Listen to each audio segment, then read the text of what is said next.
tonight. He told several women he could heal them. Now Cecil Wolfe admits he sexually assaulted them. Why some Canadians are thinking twice about traveling south of the border.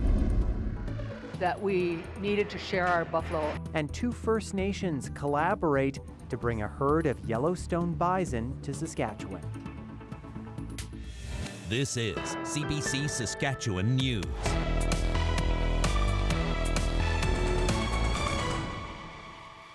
It is Thursday, February 20th, and the CBC Saskatchewan News starts right now. I'm Ethan Williams. Thanks for joining us. A former Cree medicine man is admitting he sexually assaulted 12 women who came to him for help. Cecil Wolfe pleaded guilty to assaulting the women over 9 years. He worked in First Nations communities across the province. Dan Zakreski has more and a warning. Some of the details in this story are disturbing. His name is Cecil Wolfe, and he preyed on women who came to him for help. In court here Wednesday, Wolfe admitted to a dozen sexual assaults over 9 years.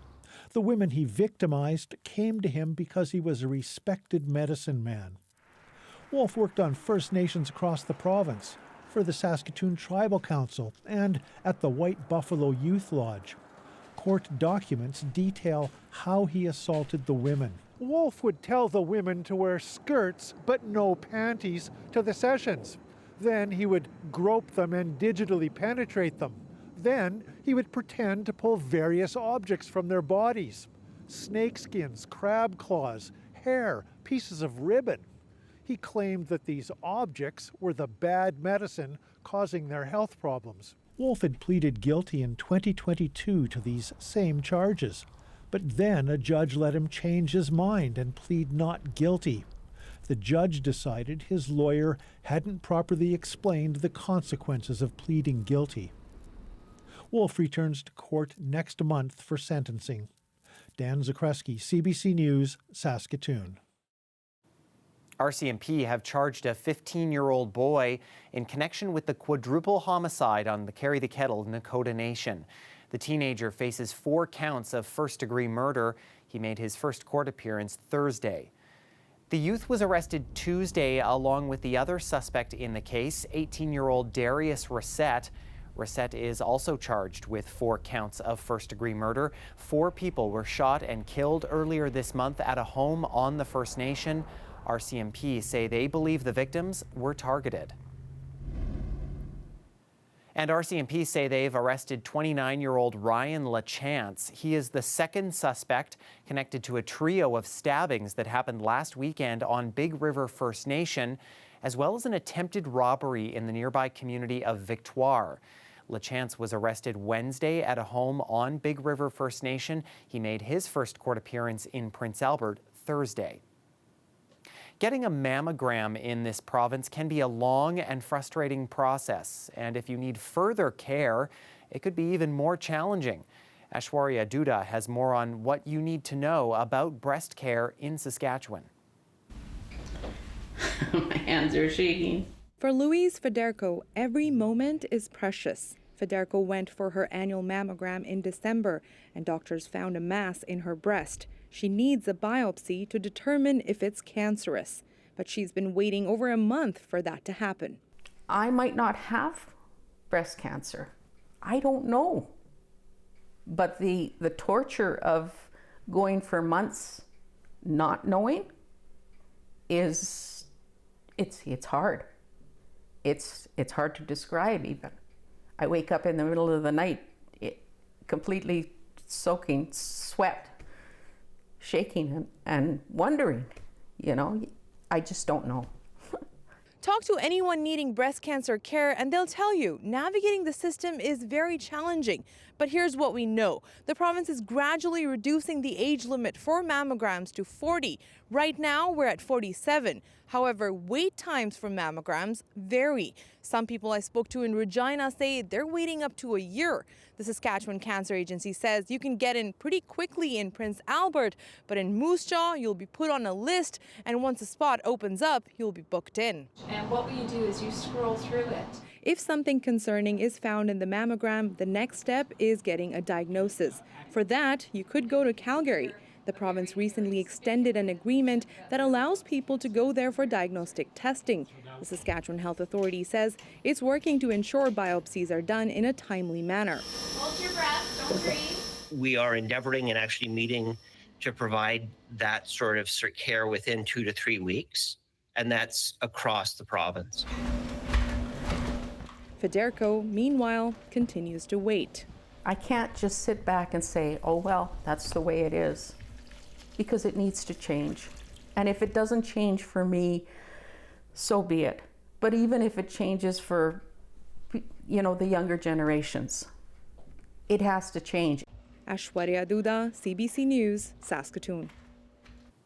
A new 5-space mental health group home for youth opened Thursday in Regina. Joe and Irene's youth home is run by Eagle Heart Centre. It's a community-based organization that helps families and children. The new space aims to provide youth aged 12 to 18 with short-term residential care that includes 24-hour mental health and addiction support. Eagle Heart leadership says it's far too common to see youth out on the streets in Regina, and one of its goals is to help young people transition from foster care to finding a stable home and future. You have to be shown that, even though they don't know me and many other people from the community, we really are concerned about them and we care about them and their well-being. And this is an opportunity for them to grab the brass ring and make the most of their life with the right mentors and the right people that have been put into place. They too can succeed. The government is providing $800,000 in annual funding to support Eagle Heart with the group home. The Ministries of Social Service and Health are each providing $1.2 million in funding to develop 3 mental health group homes in total. A new report says the number of unhoused people in Prince Albert has nearly doubled in the last 2 years. The numbers were released this month, but they come from a point-in-time count that was held in October. Volunteers counted 230 people experiencing homelessness in a single day. The previous count in 2022 found 120 people. One community advocate who helped with the count says the problem comes down to affordable housing. For us, it's not just speaking to a lack of housing. It could speak to a lack of affordable, supportive, and transitional housing. We know that homelessness is on the rise, and it is increasing because people aren't able to fit mainstream housing. Rodas says Riverbank plans to host an event to talk about the report. Similar point-in-time counts found 1,500 unhoused people in Saskatoon and more than 800 in Regina. Well, in as little as 2 weeks, tariffs could be slapped on Canadian goods by the U.S. government, and it turns out that has some Canadians thinking twice about crossing the border. Helena Mahalik reports. In this cold freeze, people may be desperate to get out of the country to a warmer climate. But some Saskatchewan travel agents say people have actually been canceling trips planned to warm parts of the U.S., due in part to looming tariff threats. Rajan Sagar is a travel agent in Regina. He says some of his clients are avoiding the U.S. right now. I have seen some differences because of the political views. They prefer to go over the other destinations than U.S. Yeah, I have seen that difference. President Donald Trump is threatening 25% tariffs on all Canadian goods sold in the U.S. at the start of March. He's also threatening to levy another additional 25% tariff on all steel and aluminum imports starting March 12th. That has upset a lot of people. Add in the weak Canadian dollar, and Sagar says the United States isn't appealing right now. In U.S., it doesn't come all inclusive. So your living expenses, your food expenses, your travel expenses, it's all come to the additional cost. And for Canadians, it's going to be high because of the rate has been just dropped for the dollars. CBC spoke with people in Saskatoon about their upcoming travel plans. One traveler, Tyler Henry, says he doesn't plan on stepping foot into the States anytime soon. Preferably within Canada. Yeah, I would prefer to travel here if I can and avoid U.S. at all costs right now, yes. A travel agency in Swift Current says they've been getting cancellation calls for U.S. trips over the last few weeks.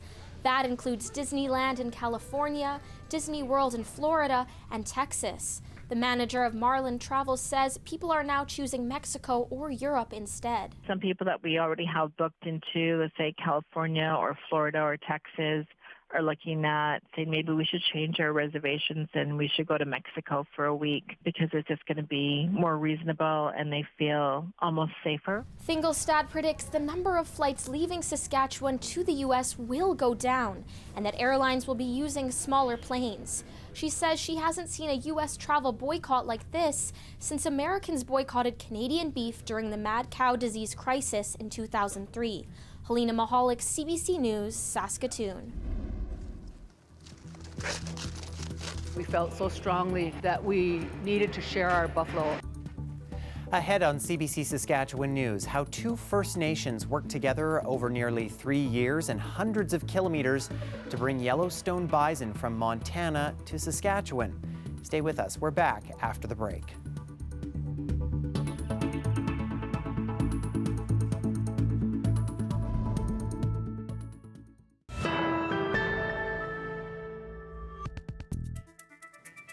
"700 kilometers over 24 hours. That's what it took to bring a herd of Yellowstone bison from Montana to a central Saskatchewan First Nation last month. It was a historic day, 3 years in the making, and our Louise Big Eagle was there to witness it. At this community center on Fort Peck Indian Reservation in Montana, two nations across international borders unite for a feast. The visitors are from Mosquito, Grizzly Bear's Head, Lean Man First Nation in Saskatchewan, and they're about to receive a generous gift from the Fort Peck community. A family of 11 Yellowstone bison.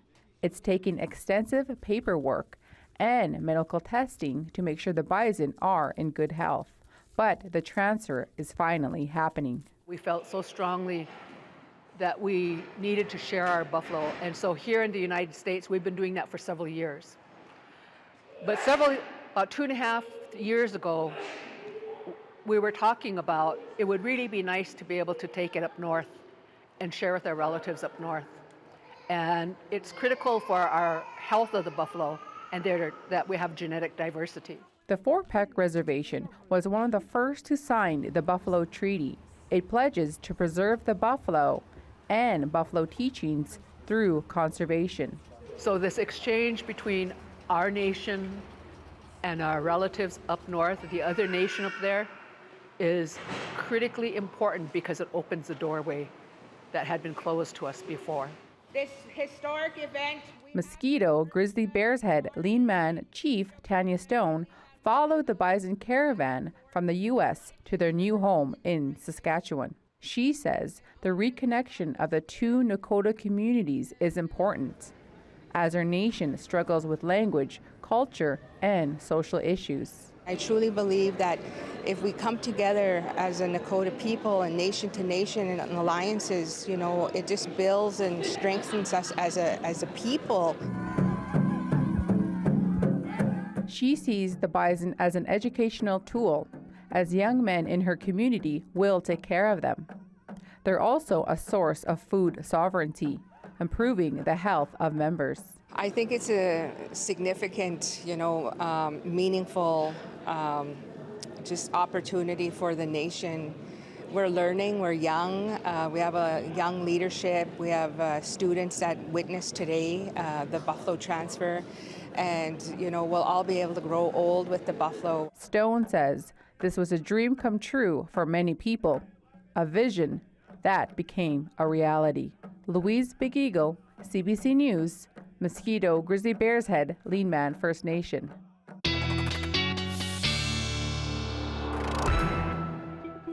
The cold is finally coming to an end. The warm air is finally on the way. Riley Lachuk now has a look at our forecast. Hi, Riley. Well, Ethan, this is one of those days where a blank map actually helps tell our story today. Yes, extreme cold warnings have now all ended. Yes, I know, below seasonal again today, but things will turn around once we get into the day on Friday.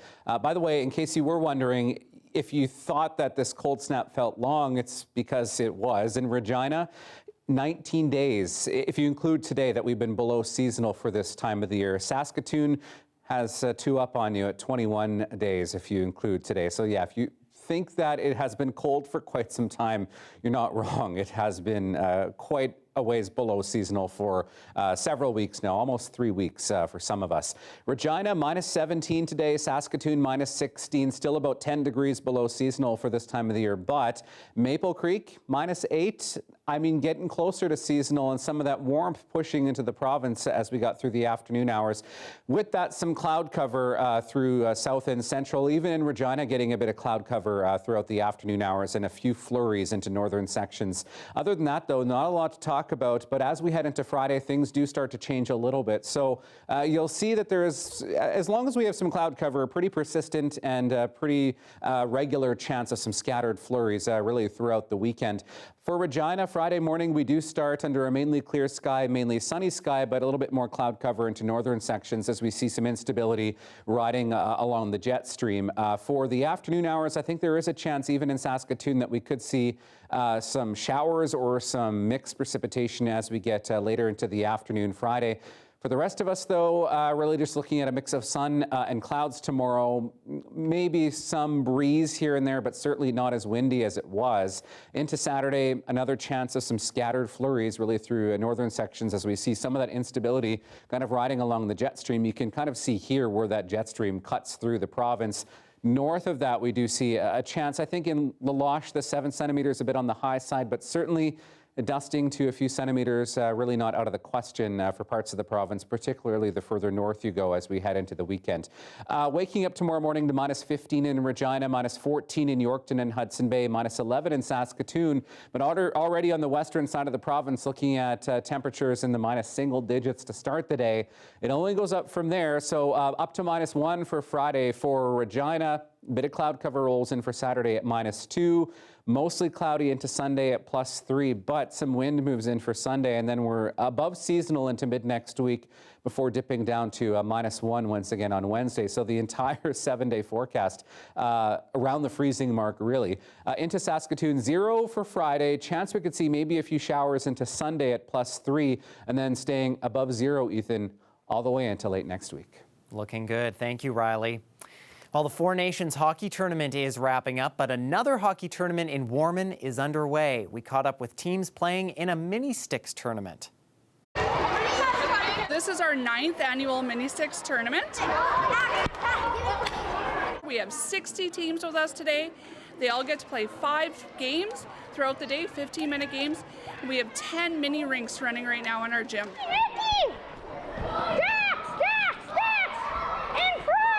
What's your team name? The Hat-Trick Heroes. Yeah. The Hat-Trick Heroes. And I'm the Cheetos. The Cobras. What have you guys done to prepare for the tournament today? We practicing really hard. Me and him were practicing. He was at my house and I was at his house and we started practicing. I've been practicing my goalie, so I'm pretty ready for this. My strategy is just to shoot from the other side of the ice. Eating salt and vinegar chips. What's your guys' strategy for today's tournament? Just try hard. Have fun and get the rebounds mostly. Yeah, get the rebounds. Yeah, get all the rebounds. I listen to music. Yeah, me too. I practiced. This is the hardest game ever. What do you guys need to work on? We need to work on moving that puck. Passing and not just shooting on the net. It's an opportunity for the kids to get out, burn off some energy, have some fun, and just, it's all for fun. There's no first place, there's no scores kept. It's just a great opportunity to be active during the break. Who's better at mini sticks, your parents or you guys? Definitely us. Definitely us.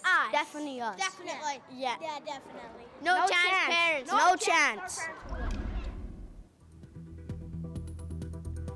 Well, lava sizzling over snow on Italy's Mount Etna is drawing a lot of tourists, and that's prompting officials to warn visitors not to get too close.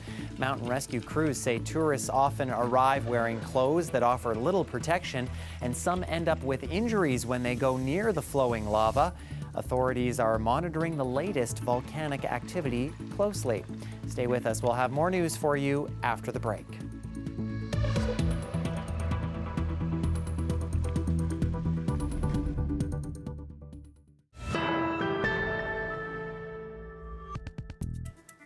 Heritage Minister Pascale St-Onge has proposed a new funding mechanism for the CBC, one set in law, independent of federal budgets.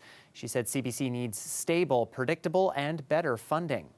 St-Onge also suggested keeping news programming ad-free and removing fees for CBC services like streaming. St-Onge said the public broadcaster is a pillar of Canada's cultural identity and sovereignty, but Conservative leader Pierre Poilievre says he wants to cut what he calls wasteful spending on CBC.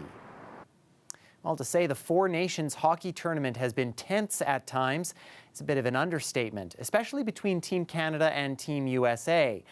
The tournament comes as political tensions between the two countries continues to mount, and it's been an interesting one to watch for Garth Butcher. Butcher was born in Regina and played more than 700 games in the NHL. He says Thursday's Canada-US matchup will be big. For the guys I know out there, when you say it's just a game, it is just a game, but it's a huge game. I know it means a lot to the players, and I know it certainly will mean a lot to the fans, and I can't wait for it to start. Butcher was among the players who won the 1982 World Juniors Championship wearing the Team Canada sweater, and he'll be sporting red and white again Thursday night.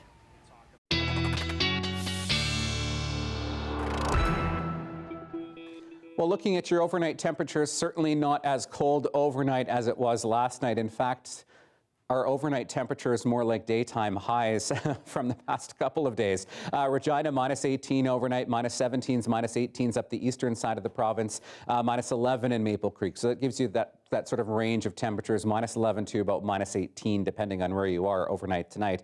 Buffalo Narrows looking at -15, maybe a few flurries or some periods of light snow through La Ronge into Pelican Narrows. And that chance persists as we get through the day on Friday, looking at La Ronge at -9 by lunchtime, maybe a few flurries again through the day for your Friday, -6 in Pelican Narrows, so a lot warmer than it has been, actually closer to seasonal. Into southern sections, by lunchtime, starting to see a little bit of cloud cover starting to roll in, and Ethan, there's that chance of a few showers or a few flurries into central sections along the Highway 16 corridor, really, as we get into the afternoon hours on Friday. Okay, we'll be watching for that. Thank you, Riley. And that is it for us. For more news anytime, you can head to cbc.ca/sask or subscribe to the CBC Saskatchewan YouTube channel. You can also download the CBC News app on your smartphone or tablet. Thanks so much for watching.